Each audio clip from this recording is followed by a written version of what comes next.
Tech Talk with Matthew Dickerson. Matthew Dickerson. Tech Talk. Sit back and relax. It's time to talk technology. Hello, all you wirelessly charged smart gadgeteers. Welcome to another Tech Talk with Matthew Dickerson. It's a beautifully warm 33 degrees and sunny outside right now. But of course, this show's been recorded and you may well be listening anywhere in the world, so that information is completely irrelevant to you. So I'm just letting you know that at the time of recording and just outside our studio, it was a really nice day outside. Also, at the time of recording, I was joined by Matthew Dickerson with a large suitcase full of stories of the latest in the world of technology. How are you going, Matt? It's interesting, isn't it? They still do weather reports on the radio, and you do wonder why. Because back in the old days, before we had instant access to every bit of information available, you'd tune into the radio and hear the weather forecast for the day. So you just give it a weather forecast help you out. For now, which is, as you say, somewhat irrelevant for most of our listeners. But assuming this was a live radio station, you'd be talking about the weather and saying what's going to happen today. And I actually do wonder why they bother to do that anymore. There's got to be a reason, and it's got to be better than that's what we've always done. Well, surely. I think that's about it, actually. I think that's about as far as it goes. Because now you look at your watch or you look at your phone or you jump on the internet or so many ways to check the weather. Why do we even bother about hearing about the weather? Because 5 seconds after they've announced it, it's irrelevant then. Maybe they're assuming that there's a lot of people working inside dark rooms and stuff, listening to the radio while they work away. Who knows? But it's actually really interesting too. When you look at media in general, I remember the headlines, or I wasn't around when the headlines were on there, but I remember seeing the headlines of Bradman out. So, of course, Don Bradman's dismissed, and you see a newspaper come out with Bradman out as the news story of the day. And you would see the newspaper stands out the front of newsagents with that as the major headline sitting out there in large, bold print. So you'd come in and buy the newspaper. We don't need to know that Bradman's out anymore, but I still think there's a role for a newspaper to play, for example, in how he got out and the story behind how he got out and the fight that he had with his mother the day before and the reason bit of that he analysis got out. there. Yeah. All that analysis, I think there's still a part for that. But the actual news about what happened, we already know that. We know that instantly. As soon as it's happened, it's blasted across everywhere. But the why, the how, the analysis, I think there's still a huge component of that modern media can really invest itself in. But we don't need to know Bradman's out, but we want to know all the bits and pieces behind that. So it's a changing world. Very much so. Now, on to our first story. Have you got visible cord troubles? I do, heaps of them. Cords streaming out of the back of monitors and TVs that hang off walls and such. It's messy, messy, messy. Now, I never had this problem with the big, heavy, boxy cathode ray tellies of the old yesteryear. Let me spit that out. Everything was hidden by the big, heavy box, of course. Now that TVs are thinner and lighter, they all seem to perch neatly on the wall, but the trade-off is the unsightly cord business still. Matt, I know there are a couple of ways around this with cord tyres and the tidiers and whatnot that go behind the TV, but they're still there, and I know about them. What has modern tech got for me to cure my ills? I'm just picturing this big CRT TV mounted on the wall. It doesn't quite work, does it? So you're right. We tried it in schools for a bit. We used to hang them from the roof even. Oh, wow. Yeah. But anyway, moving and you're right, on. you used to have these beautiful old TV cabinets. Yeah, and they did two things. They made your TV look magnificent, majestic even in the lounge room. But of course, as you said, all the cords, you couldn't see them because they were all associated with that. Yeah. Now you hang it from the wall and that's a problem. Now, I want to go back to Nikola Tesla here. We do mention Tesla, not just the car brand, but the individual Nikola Tesla from time to time. And he was a bit obsessed about wireless stuff and a whole range of things he was trying to develop. Now there's a rumour that has it that Tesla actually even invented wireless transmission of electricity as well. Well, and I don't know the truth in that, but I'm prepared to perpetuate the rumour on this podcast at least. But because George Westinghouse had no way of charging people for it, they tried to stamp on that. Well, there's a couple of things to that. The actual concept he became a bit obsessed with. Now, he'd done fairly well in the late 1800s.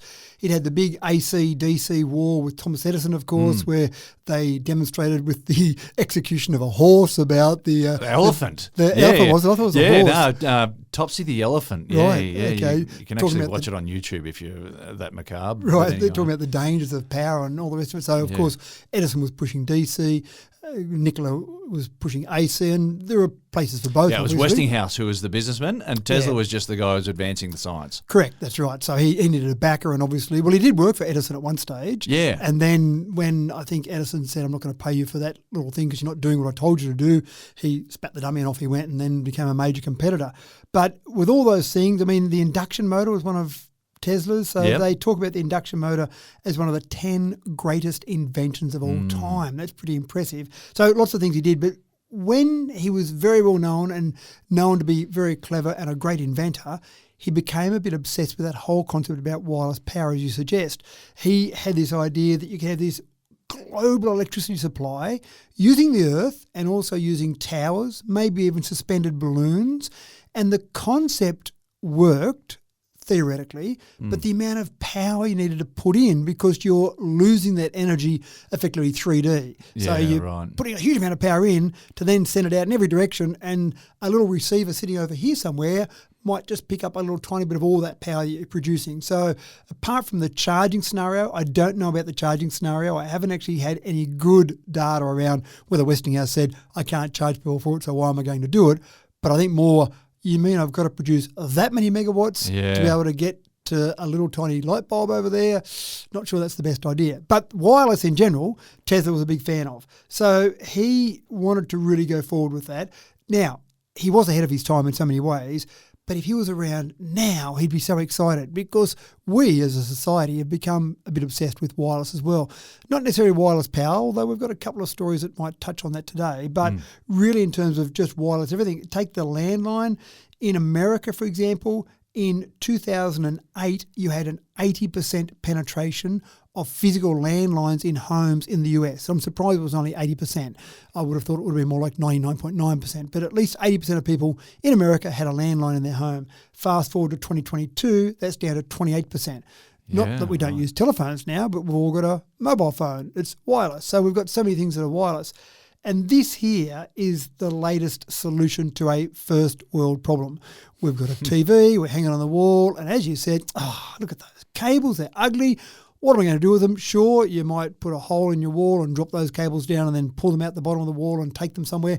It's a bit of work to do that. It's all a bit clumsy. And if you've got a house, an older house that might have brick interior walls, you don't have that little cavity just to drop those cables down inside of. That's right. So LG recognise this problem and they say, we've got a solution for you. We've got a solution to the first world problem.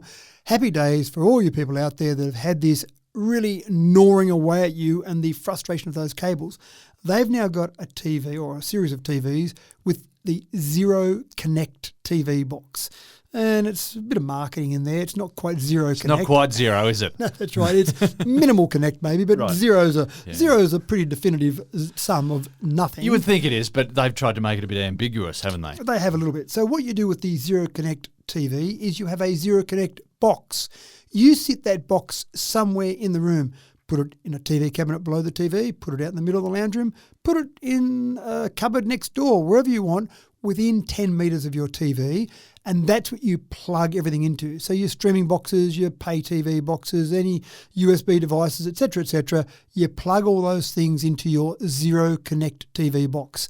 And then that transmits beautiful 4K, 120 hertz signal to your TV wirelessly. All you've got to have then is the TV, wherever you want the TV, on the wall, on a cabinet, whatever, with power. So you still need power there. There's still a cord there. Still one And cord. there's the ambiguity about the zero. That's right. Now, you can probably get away a bit easier, though, having a PowerPoint tucked in behind the TV maybe. Yeah. But still, one power and then everything else is zero, which means if you do tuck it all away down the wall, and as in the old days, you add an extra device. Oh, no, I've got to pull the TV off and fish that down there and then get my bit of fishing line to pull it back up again, and all a bit clumsy. Whereas this Zero Connect box, plug in a USB device, plug in a new device, whatever it is, that's fine. You've got it all there somewhere conveniently located to plug everything into. Your stereo, for example, you might want that plugged in somewhere else. So you can do all of that. Who has a stereo still these days? Yeah, well, I was thinking of more a a bar or like a sound bar. Okay, sound yeah, bar, gotcha. Yeah, so- all right. But it is interesting, isn't it? Because people talked about these beautiful 3D surround stereos that you can put with the speakers up the back of the room. But again, they need power. Yeah. No one told me about that. They need power up there. So you're right. They don't necessarily have stereos, but they might have a sound bar. Yeah. Everything that you want connected, though, you can connect via the Zero Connect box and then transmit all of that wirelessly. So it just tidies up things. It's certainly better than what I've got right now, Exactly right. which It's is a step forward. mess of cords. So they're only doing it at the moment for their signature TV series. So that means the 77-inch, 83-inch and 97-inch TVs are the only ones they've got in the LG range. But that's today. That's right now. I can imagine that obviously as we go forward, they'll bring it into other TVs in their range. Other companies will look at this. If it's successful for LG, then you can imagine, as so often happens, they go and say, that's a great idea, I'll steal it from that particular company now. That sort of replication or copying is the greatest form of flattery. So when someone steals the idea, then obviously it was a great idea. So other companies I can see saying, this is working, fantastic, let's go and do this. So I like the idea. Will it take off? Gee, let me think about this one. I think it will actually. I think people will get to that point where they're sick of trying to fit around with their cables. Well, I wonder if that makes the actual TV itself a little bit thinner and more lightweight if it hasn't got all that processing stuff that's within it. Yeah, it's a good point too. Now, it's got to have some receiving capabilities on there, but so that's just a receiver. That's right. That's replacing the physical connection. So quite possibly, and LG have done some pretty thin TVs in the past. We've talked about many on this show. So you might be right. It might be a way to progress that TV even further forward. So keep an eye out for those. Negative density. That's right.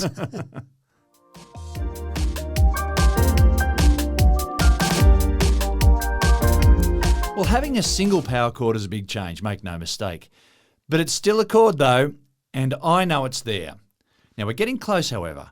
Matt, I will remind you that it is 2023 and there's got to be a better solution than that. I'll give you one more chance. Thank you. So we went almost all the way with the Zero Connect Plus One box, but another company said, you know what, I'm not going to go and make TVs. Someone else has made TVs out there. I'm going to use our intelligence. We're going to use our property, our professional knowledge to actually create something that's building on the TV and giving us a true Zero Connect TV. So they've come up with the idea. This is a company called Displace. They've come up with the idea of using one of the normal TVs, transmitting all the data as we've just talked about, but adding some batteries to the TV and throwing away the remote control. Wow. Now, it gets better. Kind of maybe, because they've also said it's all a bit hard screwing that thing on the wall and getting at your level and making sure it's perfectly level, and then maybe you want to move it to a different wall some stage. So they've actually got a proprietary active loop vacuum technology device built into the back of the TV. So literally you stick it against a TV, Wow. turn on the vacuum loop, and that TV will stick there. Now, not on a rough wall, not on a brick wall. It's got to be a nice wall. I would imagine glass would be absolutely fantastic. Gyprock or drywall, as you might call it in America, would be pretty good, I would think. Yeah. But you wouldn't want to have a porous surface to try and put it on, because obviously it's not going to work with a vacuum. Yeah. Now, the other minor problem is that it's got 4 batteries, which they say will last about a month. So you have another charging device, you charge it up and you swap it over once a month or so. It doesn't actually, or it does, use those batteries, uses power to keep the vacuum technology vacuumed. So it's not as if you've got some sort of device you put on the wall and then take the air out and just leave air pressure holding it up there. It's kind of topping up that vacuum pressure. So you put your TV on the wall, happy days. You're watching it and you get a low power signal to say replace the batteries, otherwise the TV might fall off the wall. So you do that. But then you go away on holidays and you forget to take your vacuum sealed TV off the wall, and you come back. TV. That's right. We've been broken Because into. Hang on. You didn't actually see the warning come up on the screen to say, by the way, you need to recharge your batteries. Now, it's also gone down the path of the remote controllers out the window. And I thought they might have gone with voice activation, because that's getting pretty good now. When you talk to your remote control on a TV and tell it what station to go to or search for a movie or whatever it might be, that seems to work quite well. But they don't want a remote for you to talk into. This one relies on hand movements. Now, we've seen this before, and it's never been that good. And I also worry watching a grand final, watching a cricket final or something, and you jump. Changing channels and stuff when you're getting excited. That's right. Oh, no, they're going to score, and you jump up in the air. Everybody just sit still. And then they go to another channel. So that's an interesting one. They believe that all you need is the TV, obviously the Zero Connect box concept as well, but just the TV sitting there, always looking for a remote control. Where's the remote? It's down behind the couch or in between the couch cushions, or Painful. My child had it in their pocket when they went back to their bedroom, and you find the remote. What's the remote doing in the bedroom? How did it? What are the series of the steps? dirty laundry. That's right. That it took to get to here. So all those problems are going to be done away with by this is the cordless TV without even a power cord. So we're getting there. We're getting closer and closer. I think next we just need the nuclear power plant in the TV, so you don't need to recharge the batteries once a month. Just the little mini nuclear reactor there, just to keep it running for a lifetime or so. Forever. Yeah, forever. That should do it.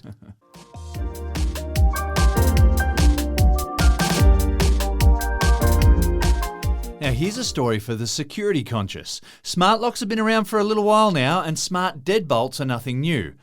But wiring these things up to a power source has been, up until now, limited to the realm of a licensed tradie. Wireless charging deadbolts are now available, and the DIY edge to them, well, that'll give them the chance to fly out the door like hotcakes, I reckon. What do you reckon, Matt? Well, I think absolutely. And we are focused a bit on wireless at the moment. I talk about often health is the next realm. You often talk about material science. And wireless is obviously a really big area of development that's occurring at the moment. Wireless charging with our phones. We've just talked about 2 stories using zero or minimal connections. And this is one that I think is a pretty important one. This is getting back to Nikola Tesla's idea of charging power devices through the air. Now, not global power supply like Nikola imagined, but this is getting a focused power supply on one small device with a very small amount of power that might be needed. The exciting part about this is that, exactly as you said, if you want to have permanent power going through to your smart deadbolt, then you've got to have that nice flexible cable that can handle the door opening and closing several 100,000 times, or how many times it's meant to last. And then you've got to run that through the door and get it to the actual lock. And so you need a trade. You're going to try and do it yourself. Your wife comes in and says, "What are you doing with the door ripped apart like that? And are you ever going to fix that big channel through there?" "No, it looks really good. I'll show people what I've done here." So I've got some smart deadbolts that use batteries, and you can have rechargeable batteries, obviously, or replaceable batteries, but it is a bit of a hassle to actually pull them out and recharge them, or swap the batteries over when they go flat. And I've got one of my deadbolts probably goes a few months before I have to replace batteries. Another one goes about a month before I've got to replace or recharge batteries. So it's not ideal. And then you worry about, again, that concept of going away on holidays, coming back and going to swap your fingerprint or wave your watch in front of it and nothing happens. I saw that warning light before we went away. I knew I should have replaced those batteries. How do we get inside now? So there are all those problems. This does away with all those. Now, it's an Alfred DB2S, and it's a standard deadbolt, smart deadbolt that you'd expect all the normal features in, the way you open it and the way you access it via your app. So I'm not going to talk about those features, but it's got batteries in it, or you can replace those batteries with a smart, they call it a MyCharge charging backplate, YCharge, WI-charge backplate. And so that backplate basically replaces the batteries. It's got some battery in it as well, because obviously it needs to be able to keep working when the charger isn't accessing it, isn't charging it. And then you put a YCharge transmitter somewhere within that magical distance of 10 metres again.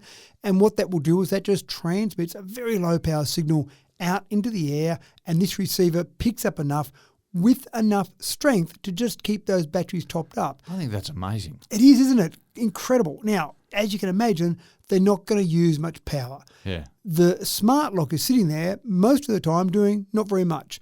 The time that it's got a heavy drain on the Hopefully battery. just being locked. That's right. Hopefully it's sitting there, and if you need a draw on the battery, it's when it's actually moving the deadbolt in or out. That's where it's got to use some motors. But just being connected to your devices in the house, connected back to your phone, etc., isn't using much power. So you can imagine it doesn't need much power there. So this wireless charging over 10 metres, it's only got to put a tiny amount of charge. Now I can imagine some people might get a bit nervous about walking near that door because they go, "Oh, it's charging up that lock over there. What's it doing to my insides as I walk through this beam of wireless charging? Well, it all depends on what sort of wavelength of radiation it is. Yeah, that's right. And we've talked about non-ionising radiation before. If it's any comfort, and it won't be to some people, but if it's any comfort at all, the FDA in the US has said that this is safe. So they've given it the tick of approval to say it's not going to cause cancer, it's not going to cause... What do we say? It's infrared. It's infrared. It's the same stuff as you would come out of your normal conventional oven, the infrared radiation that cooks your food. But it's not going to cook your body because it's too weak. Correct. So if it was trying to run something like a large industrial electric motor, sure, maybe I'll be a bit more concerned. But when it's just trying to keep a trickle charge going to a battery in a lock that uses it occasionally, then I feel quite comfortable with that. And the FDA's obviously done their research on that. And it would be like pointing a TV remote control at yourself and just hitting the button again and again and again and again and again and again and again. I can't imagine too much going to happen to you that way. Well, Paul Hogan, the comedian from Australia many, many decades ago, did a very funny skit about that, worried about where do the remotes go. And he imagined this room with you hit the remote button on the control and one's used by the TV and then the rest are bouncing around the room forever. What happened to them all? So Paul wasn't a scientist, by the way. He was a comedian. So look, this is quite incredible. We will see other devices powered by wireless charging in the future. We will actually get to the point where our phones will be charged. We'll have a vague area we can put our phones in our room at some point in time in the next few years that will charge. But this here, knowing that the lock is always going to be in about the same spot, knowing that you plug your actual device into a power point somewhere nearby, we've got some known parameters there and we've got a very small amount of power. But this is the first one. This is the first smart deadbolt that I've seen like this, the first device that we know that we can charge wirelessly over a distance, but it's just the beginning, I think. And 10 metres is significant. That's It is, isn't it? Yeah. They actually do say that you can charge more than one at a time. And as you can imagine, when it's outputting that power in every direction. Nikola Tesla's problem again. Yeah. So you could have a lock on the front door and a lock on the side door, and as long as they're both within 10 metres of your transmitter, they would actually both charge up from there. So 10 metres is a fair distance. Yeah. But again, I come back to that point, it's a small amount of power. But this is just the beginning. We will talk about more devices, I guarantee it, that will be charging wirelessly and powered wirelessly. And watch this space.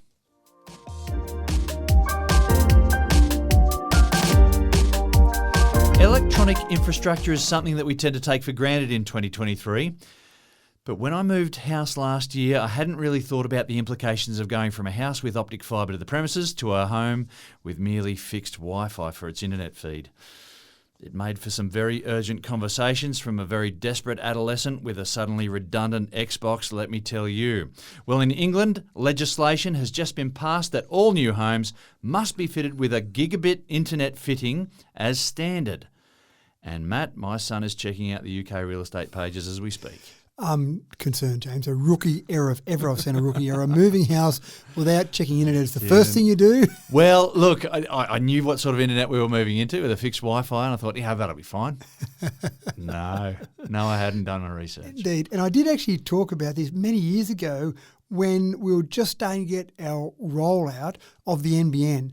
And I did kind of guesstimate at some point in the future, I didn't really know when, but at some point in the future I said, when you're moving into a house today, you obviously assume it's got power and you assume it's got water and sewerage and they're basics. Given. Yeah, that's right. They're a given. And at some point in the time, I said it might be a decade away, but at some point in time in the future, we'll say, oh, it's got those things, those basics and internet connection because it's just such a basic requirement, even though it might have seemed like a luxury at the time, just such a basic requirement. But we're going further now. It's not just an internet connection. It's how good an internet connection you've got.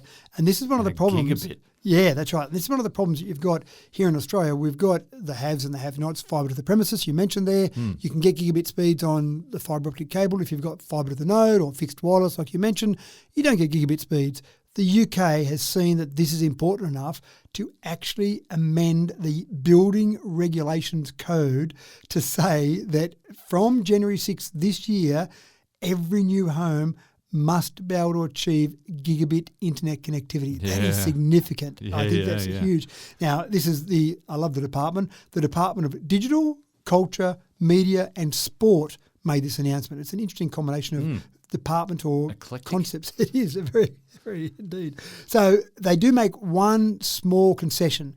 They say that if a developer says that it's going to cost more than £2,000 per home to actually put a gigabit connection in, they are exempt. And I imagine that's a very rural property, somewhere that would have a long run of fibre optic cable to get to that particular property. So there are some exemptions there, but I think in the UK you would find there'd be very few homes.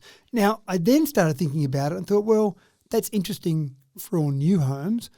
I wonder what the penetration is already in the UK, and they've done quite well. At the moment, as we speak today, gigabit broadband is available in 72% of all UK homes. Wow. So that's pretty impressive. Yeah. And I thought it must have been a big problem when they actually introduced this law, but it's not as big a problem as I thought about when you think that 72% have already got that. But again, I think they're very conscious about not creating the haves and the have-nots. Let's make sure we've got this going forward for everyone. The other problem in the UK, which they've now amended as well to make this a bit better, is that the Telecommunications Infrastructure Leasehold Property Act of 2021 says that at the moment, if you're in a unit, set of apartments, that sort of multi-dwelling environment, and you want to put some better connectivity in, some gigabit connectivity, for example, you've got to get permission from the landlord. That makes sense. But if the landlord doesn't respond, bad luck. Oh, you just do it. No, you can't you can't do it. But they've amended that. So if you right. don't get a response from the landlord, there are steps you can now take so that you can actually do it. Because in the past, if you're the landlord, I send you an email, hey, James, I want to put internet connection on. Yeah. I'm happy to pay for it. And you go, couldn't be bothered. They might damage the place that I own, whatever. You just don't respond to me. I can't do anything about it. Yeah. But they've changed that to make it a bit better. And again, that obviously applies to retrospective rather than new ones, because new ones will have to fit in with the new legislation, but just make it better. It just gives you a snapshot, doesn't it, of where we're headed, that it's so important for internet connectivity as just a basic service and internet connectivity at gigabit speeds. Yeah. There was a Prime Minister or a budding Prime Minister in Australia who was talking about 25 megs. Who would need more than 25 megs? Well, here we are talking about 40 times that speed as a basic process. And again, we know from other articles that we've talked about, 10 gigabit speed is not unusual in some places across the US, for example. So gigabit speeds is a basic sort of level. Well, I'm wondering incredible. what sort of world we're going to live in where people are going to go, oh, I've only got gigabit speeds. Things are happening too It's getting to slowly. that point now where people are saying, I've only got 25 or 50 megs. Yeah. Oh, I've only got 100 megs. So it doesn't take very long for it to accelerate. And the things that we're doing with these connections now, we could not have imagined when we first started talking about the NBN. It's gone forward so much, so dramatically. Absolutely.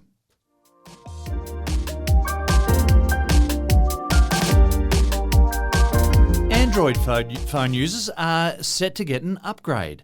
And for those who tend to find themselves off the grid quite a bit, it'll be a major game changer. Many Android phones will very soon have satellite connectivity.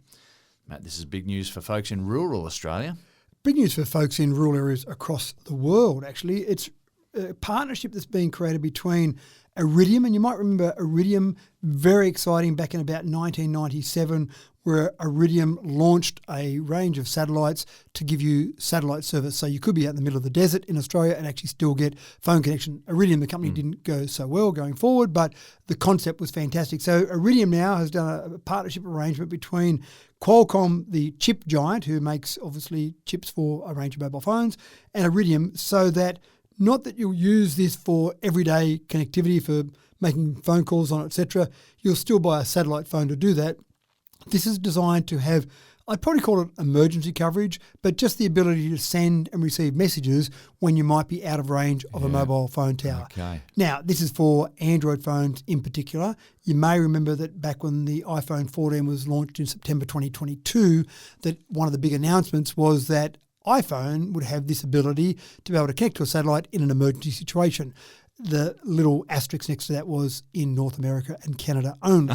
Now, they're getting there. Obviously, that will happen across the world. But again, competition does wonderful things. So Apple came out with that announcement. So obviously, Android phones have said, well, we need something as well. It's not there yet, so you can't go and take your normal Android phone and say, that's great, I can now start to send and receive messages via satellite.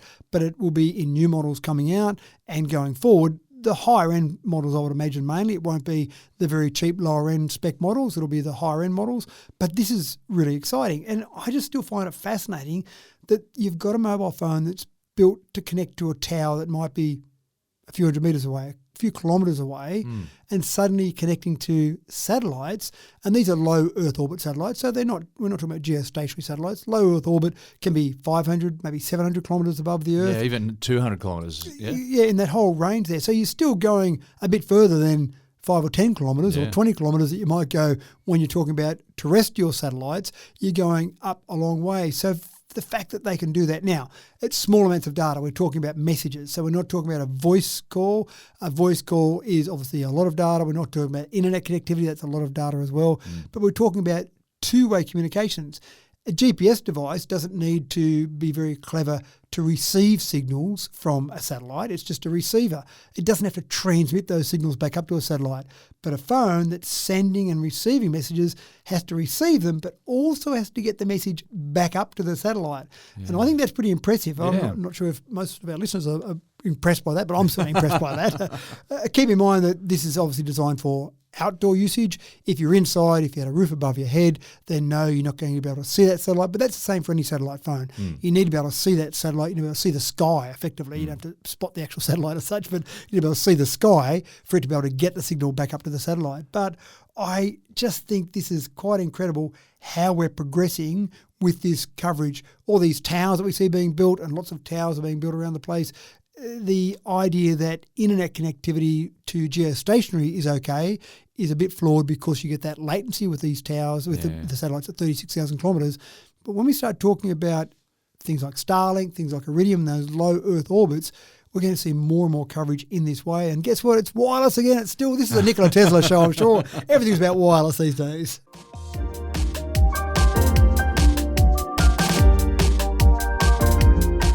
ChatGPT. If you haven't heard of this groundbreaking technology, then strap yourselves in, folks. The world is about to change in a big way. Now, as a teacher who began his trade in an age of the electronic typewriter, before the internet was really a thing even, I have seen a lot of changes in education and in how written material is produced, period. But there are thick grey clouds brewing overhead as ChatGPT era is descending upon us. Matt, I don't want to be an alarmist, but I'll make it public that I've started my doomsday prepping already. Good. Well, I asked a good friend of mine to just write me a short paragraph about the status of ChatGPT. And I won't give you his whole answer that he gave me, but I'll just give you a couple of paragraphs. My fellow citizens, the time has come. The future is here, and it is called ChatGPT. This revolutionary AI chatbot website is here to change the world, and we must embrace it with our strength and determination. I know that many of you are eager to try ChatGPT for yourselves, and I assure you we're doing everything in our power to make that happen. Our team is working tirelessly to accommodate the incredible demand for this groundbreaking technology.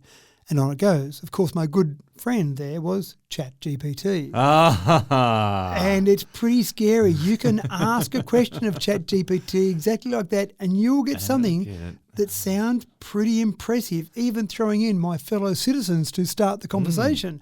New York, so relatable. It is. New York schools have actually banned the use of ChatGPT, which I'm sure every school in essence, because it sounds like plagiarization of some way or cheating in some way, shape or form. But the problem is that the New York schools that have banned the use of ChatGPT have blocked the site in their computers on the school grounds. Yeah. But kids have computers at home. Kids have internet connections away from the school. So they can still go home and actually use it. And they've already seen evidence of people writing essays about the cause of the American Civil War or all sorts of things that are completely written by ChatGPT. And that's the scary part. Now, the interesting part at the moment is this is all still very early. It only launched at the end of November. So we've only had this going for a little over a month. It's really just trying to train the technology, get the technology better by questions being asked, then feedback being given, and then by the AI learning about that as it goes forward. So this is the really scary part. It's actually bad for scams as well, because we see scams where the messages are written very poorly. They might have translated from another language. You can pick up some really obvious errors. But when you start to look at something written by ChatGPT, it's written with correct grammar. It's written to make it sound like a human has written this. Yep. And so the conspiracy theorists out there are not going to trust anything that's written anymore. No, but here's the other interesting part. And I'm going to become a conspiracy theorist. Sorry. It sounds like fun, doesn't it? I actually said to ChatGPT, how do I know if an essay is written by a human or AI? I thought go straight to the source. If we want to know how do we detect this, we can surmise all we like, but let's go and ask ChatGPT itself. And I got an answer back that said something along the lines of, if you want to see if something's written by AI, then you need to look for the absence of personal experiences or emotions, or maybe some analysis, some human analysis might be in there, and also some inconsistencies in the writing style. But gee, some of those things are pretty tough to answer, aren't they? And in your field, if you had a student writing something at a very scientific level, you don't expect them to put emotions in. You don't want you don't want emotive writing at all. No, that's right. You want factual writing. You want things that are devoid of emotions, devoid of their opinions. You want some analysis, obviously. Yes, our gateway there is the analysis. We need to ask questions that require students to think about things rather than just regurgitate facts. So that'd be the way. But gee, that's a tough gig for any teacher at school or university to read essays, analysing the work that's been done by the student to see whether the student deserves a certain grade, but then in the back of their mind also thinking, I'll just keep an eye out for the analysis and the way it's been done, and do I think an AI has written this or not? So how long before ChatGPT learns how to do analysis? Well, that's right. Or to put some experiences in to learn from some of the answers that ChatGPT or other similar tools gets back. But this is incredibly scary for educators, but incredibly scary for a whole range of things. I hope they're all going to follow Isaac Asimov's laws for robots as well. Well, that's another thing, isn't it?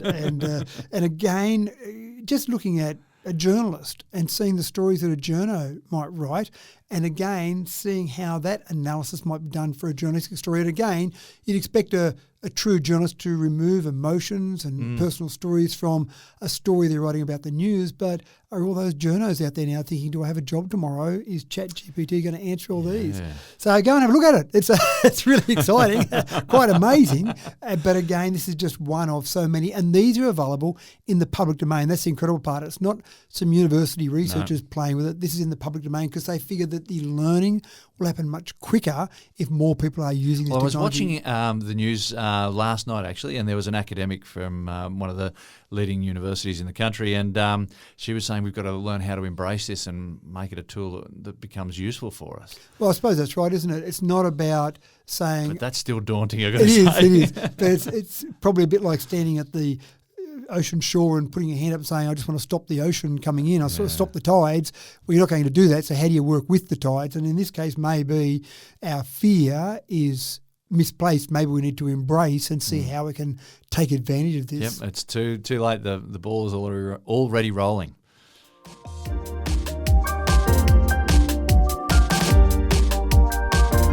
In the world of engineering, you may be forgiven for thinking that bigger is almost always better. Well, this next story will do nothing to change that impression. With wind farming undergoing somewhat of a boom in the North Sea at the moment, development of this sort of magnitude requires some fairly mammoth construction equipment of its own. So get this. A boat taller than the Eiffel Tower has been built in China and is currently in transit to the North Sea to build the biggest offshore wind farm in the world. Matt, just how big is big enough? So now, apparently, the Eiffel Tower is a unit of measurement. We talk about various units of measurement. How many Eiffel Towers? How tall is your boat? So this is in Dogger Bank, which is off the northeast coast of England, and they are constructing a very large wind farm there. Now, we have talked about it, in fact, only last week. We talked about the fact that England has a fairly small land mass compared to their population, so they do more offshore wind farms because they've got more ocean around there than they can use. And in Australia, we talked about the fact that we were just getting our first offshore wind farm going. They've done many, but this particular one at Dogger Bank is big. It will power, once it's up and running, it will power about 6 million UK homes. Wow. So that's big. All with gigabit internet speed as well. That's right. Hopefully they've taken that into account with their calculations. So that's large, but they're doing it with larger and larger wind turbines. And that makes sense. You build one connection to that wind turbine, you've got one facility, one tower to maintain, to build, all the rest of it. Making them larger and larger makes sense. We're talking about getting to the stage where you're doing 14 megawatt turbines. And we've got some near us, some turbines only 30 or 40 kilometres away from where we are sitting right at this moment. And I think from memory they're about 1.5 megawatt wind turbines. They might be 2 megawatt, but they're not very large compared to 14 megawatt. Yeah, wow. Now, again, we're talking about offshore here. And the way they do that, obviously, is they just put bigger and bigger blades on them. But bigger blades have a larger swept area. They need a taller tower. And then when you want to go and put them out in the ocean, you need some way of doing all of that.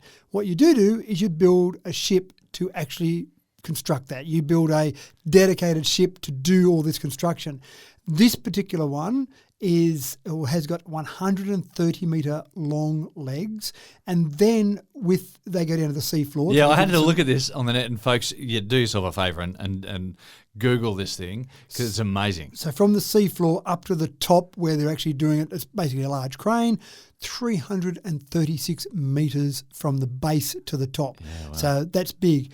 The ability for it to lift a weight, so the main deck crane on there can lift 3,200 tonnes. And just for those people that don't understand tonnes as a unit, that's 22 times the weight of the Statue of Liberty, which is also another normally recognised weight process or a weight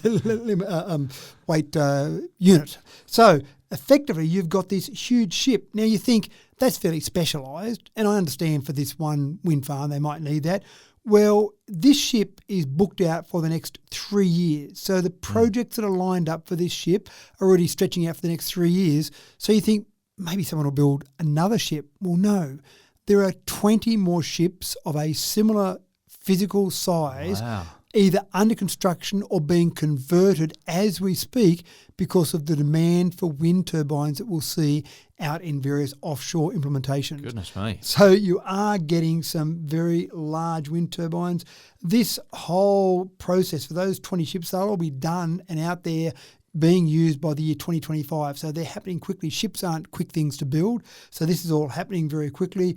That whole wind farm that we're talking about there at Dogger Bank will be up and fully operational by 2026. So things are happening, and they're happening very quickly. So for those people who don't like the idea of wind turbines, close your eyes when you're flying over the ocean or if you're out on a cruise ship somewhere. But I can see these being part of cruise ship routes where people will go along on a cruise ship on a holiday and they'll say, check them out. That's right, we're going past the ABC wind turbine farm that powers so many homes, or there'll be an interest perspective in that. I think I've been on planes where a pilot has sometimes come over when he's talking about the weather and things like that we should be checking on our phones. I've seen the pilot say, and on the right-hand side we've got the 50 wind turbines of some particular wind farm there, because I think people are quite interested. Some people don't like them, obviously, but people are quite interested and fascinated by them. So out in the ocean, I actually find it quite interesting when you're out in the ocean and then seemingly in the middle of nowhere, these wind turbines pop up out of nowhere. Yeah, very interesting to see.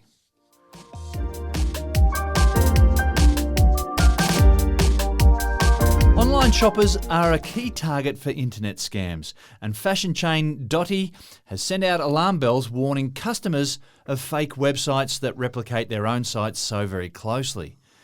Matt, the internet is a jungle full of biting insects and stinging nettles and animals that want to eat you. Are we getting to a stage where the internet is just best avoided completely? Oh, no, don't go there, please. Now, I've got to ask you the question, have you ever purchased something from Dotti? Never. Have you ever heard of Dotti? Not. Sorry, Dotti people, but... It's a fashion chain, which I will admit that I haven't heard of either. I've never bought something from Dotti, but I'm probably not big in my fashion. If it was a technology site, maybe, but I'm not big in my fashion. But it is a huge site. There are two victims, and I hadn't thought about this before. There are two victims when we see scammers at their work. There are the victims that get their money taken when they think they're buying a legitimate product. But there's the actual company that has a legitimate site that people are thinking they're buying things from that are missing out on income. And the fact that Dotti have actually gone as far and they've sent out messaging via their social media, direct mail to their various customers to say, be warned, there are fraudulent sites out there who are replicating the Dotti site. Now, that's got to hurt sales. Yeah. If you get a message from Dotti to say, be careful of this, then you're going to think twice about that next purchase, and you may not make any purchase, or you may go to a competitor because you haven't seen a message from them about something that's replicating their site. This is just Dotti, right? So there's got to be others out there as well, surely. One of the things that seems to be where we're headed a lot with these scams now, and this is exactly what Dotti's talked about, is that they have replicated these sites so very well. They look exactly like the Dotti site. And you can imagine it's not that hard for someone to take an existing site, to copy the information that's on there and make it look exactly the same, using the same language, using the same products, all those things. You might even make it just a little bit cheaper than the Dotti site because someone says, I saw that product on the Dotti site for $300, but there's this other site. That must be their special site. I'll go to that special site or whatever it might be for $280 and I'll go and buy it from that one. Dotti have said, and there's a few things here, they've said go to only our genuine dotti.com.au or dotti.co.nz if you're in New Zealand. Only go to those sites. Most people don't look at the domain name that's sitting up there in the address bar when they go onto their browser. So that's a tough one. But this is all just part of a modern education and using the internet, isn't it? Yeah, correct. The other way, and so that's from Dotti themselves, but when you've got the ACCC's Scam Watch, they also give you hints about how to avoid scams. One of the things they've said is that some of these sites, when you go to make a payment, you've got your normal payment methods, so credit card, for example, PayPal maybe, but they said that often they'll only take payments via money order or a preloaded money card or wire transfer, some of those ones where you can't get the money back. Yeah, you're not going through your bank, you're not going through some sort of trusted intermediary in terms of that transaction. So that's one way to do it. As soon as you see Dotti come up, or maybe you can get this price paying on credit card, but this is the cheaper price if you pay by a direct transfer. Oh, great, I'll do that method. And of course, that direct transfer never comes back in the other direction and you never get the product. Although ScamWatch did say that in some of these instances, you will actually receive a product. So you'll order a particular product, you'll get a non-genuine version of that product that that particular company... A knockoff. That's right, a knockoff might have sourced for dramatically less because they want to keep getting you back, keep getting you to shop at that particular site over and over. That's one example of what could happen. Most of the time you just get a big fat nothing. So you'll go and make your purchase and nothing will come through. It is one of those things. Be aware of it. It is frustrating. It is annoying. And it is absolutely happening out there.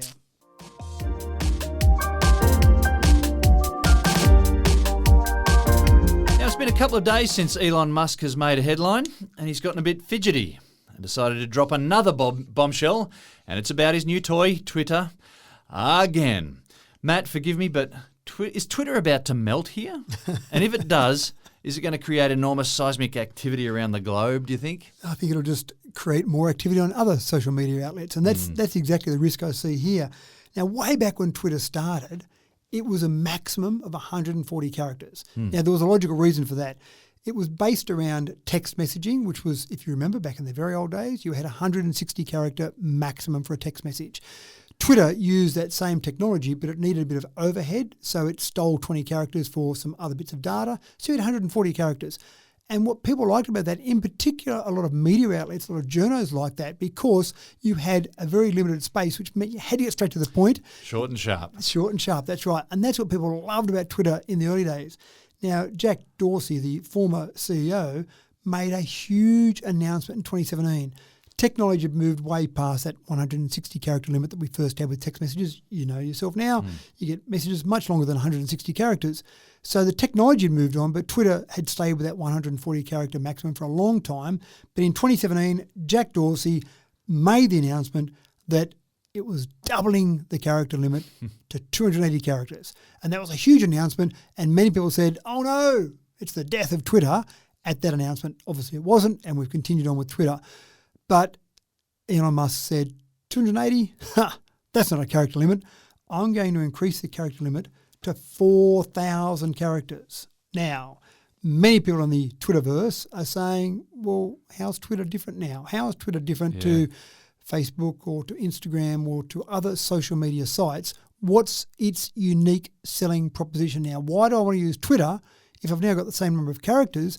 So that means people can talk on and on and on rather than be limited. And when they're trolling someone, they can really troll them. Ah, that's right. Now, Be you used to as see verbose as they want to be. some people in the past where they would put multiple tweets to tie together a story, if you like, but that wasn't a lot of people, and you kind of got to the stage where people didn't take a lot of notice of that. They really had to get down to that 280 character limit. So I don't know what Elon's thinking with this particular move. I'm not convinced that it makes a lot of sense. You had something that was different, you had something that was unique, and now you're saying let's just make it the same as everyone else. He moved into the seat there in the CEO's office there with a bit grumpy, didn't he? And so he's just going about dismantling it all. Maybe you're right. The other thing that he's doing is a swipe right, swipe left between recommended versus followed tweets. That's another feature. Now, I'm not a user of Tinder. I actually celebrated my 28th wedding anniversary just yesterday. So I've been married for a long time. Congratulations. And I wasn't on the dating scene when Tinder came around. I was well and truly married by then. So I never know which is the right way to swipe, left or right. But obviously, Elon said that if it works for Tinder, then we may as well have it work for us as well. But swipe right, side left, you've got to think about it. Which is the right way to go if I want to follow this tweet or if I want to just recommend? I can't remember now. Having a button there you click on, which is what you do now, seems to make sense. Going right and left, it's just like he's grabbing at anything at the moment to see what's out there, what's working. Oh, we'll stake that idea and extra characters. We'll grab that idea as well. And I'm not sure that he really has a definitive plan. I like to think with his huge success in business, who am I to question what Elon does? But I like to think hidden away behind all of this is some master plan, but it just doesn't seem that way at the moment. It just seems like a hatful of crazy right now. Yeah, that's right. It seems to be just grabbing at anything, doesn't it? And so as the mob of Twitter devotees with their pitchforks and burning torches assemble in the town square, we're going to find cover and shut this episode down. Thanks for another cracking tech talk, Matt. And I assume that everyone's listening to this in some sort of wireless way because it has been a wireless episode. So wireless headphones, with your wireless phone maybe, with your wireless internet connection, who knows? And if you're still listening to it wired up, then change your ways. I'm off to draw some plans for my doomsday bunker to hide away from the Twitter mob and ChatGPT. I think I'll start by picking up a couple of those wireless smart deadlocks, actually. Thanks for tuning in to Tech Talk with Matthew Dickerson once again, folks. I'm your host, James Eddy, reminding you not to click on links in unsolicited SMS messages and warning you to take care when internet shopping and to be mindful that angry Twitter trolls can now abuse you in 4,000 characters. And if you're going to use ChatGPT to do your assignments for you, be aware that you're still going to have to sit an exam sometime, so just be aware. Catch you in a week's time.